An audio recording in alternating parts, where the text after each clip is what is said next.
اللہ صلی اللہ علیہ وسلم آپ پر میرے ماں باپ قربان، آپ نے جس ذکر کی جو تعداد بتائی ہے، جیسے نمازوں کے بعد 33 مرتبہ سبحان اللہ، 33 مرتبہ الحمدللہ اور 34 مرتبہ اللہ اکبر ہے، جیسے ایک روایت میں آپ نے فرمایا کہ سبحان اللہ والحمدللہ ولا الہ الا اللہ واللہ اکبر، یہ تمام اذکار سے افضل ذکر ہے، اس کی گنتی بھی 100 مرتبہ میں ہے۔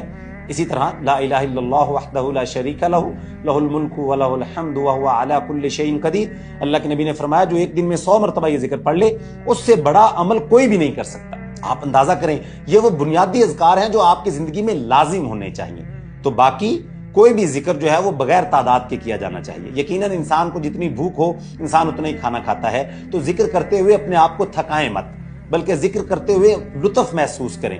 ذکر تب کریں جب آپ بالکل ریلیکس ہیں اور آپ سمجھتے ہیں کہ آپ اپنی پوری توجہ اللہ کی طرف مرکوز کر رہے ہیں، تب ذکر کریں، یہ ذکر کا بنیادی ادب ہے۔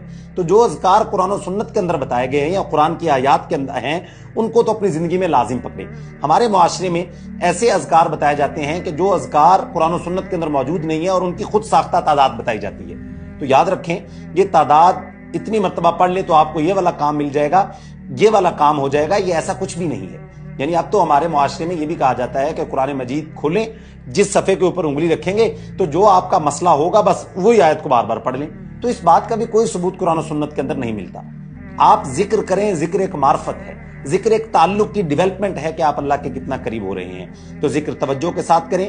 ذکر کسی بھی وقت کیا جا سکتا ہے، وضو کے ساتھ کیا جا سکتا ہے، بغیر وضو کے ساتھ کیا جا سکتا ہے، چلتے ہوئے کیا جا سکتا ہے، بیٹھتے ہوئے کیا جا سکتا ہے۔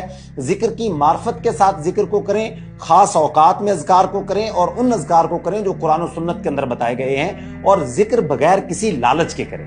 ہاں دعائیں ضرور مانگیں، اپنے دل کے اندر دعا کی طلب رکھیں، یا اللہ میری فلاں بھی ضرورت ہے، یقیناً اللہ ہی حاجت روا اور مشکل کشا ہے، لیکن کسی خاص ذکر کو کسی خاص مطلب کو مقصود رکھتے ہوئے کسی خاص تعداد کے لیے نہ پڑھیں۔ اس کا پھر الٹیمیٹ رزلٹ یہ نکلتا ہے کہ جب وہ کام نہیں ہوتا اور ہمیں بار بار بتایا جاتا ہے جی ہو جائے گا ہو جائے گا، تو پھر انسان مایوسی کی طرف چلا جاتا ہے اور پھر اس سے الٹا نقصان ہونا شروع ہو جاتا ہے۔ تو ذکر ایک یقین کا نام ہے۔ سب سے بنیادی بات آپ یہ سمجھیں کہ جب آپ کا اللہ سے تعلق ڈیولپ ہو گیا، جب آپ اللہ کے قریب ہو گئے، تو آپ کو صرف ایک مرتبہ ہی مانگنا پڑے گا۔ جیسے کہ حضرت موسیٰ علیہ السلام نے ایک ہی مرتبہ کہا کہ اے اللہ میں تیرے در کا فقیر ہوں، میری جھولی کو بھر دے، تو اللہ تعالیٰ نے ان کو سب کچھ دے دیا۔ یعنی کیا پتا چلا، اگر آپ معرفت سے، محبت سے، طلب سے، شوق سے، سمجھ سے ایک مرتبہ بھی مانگیں گے تو اللہ تعالیٰ آپ کی ساری حاجتوں کو قبول فرمائیں گے۔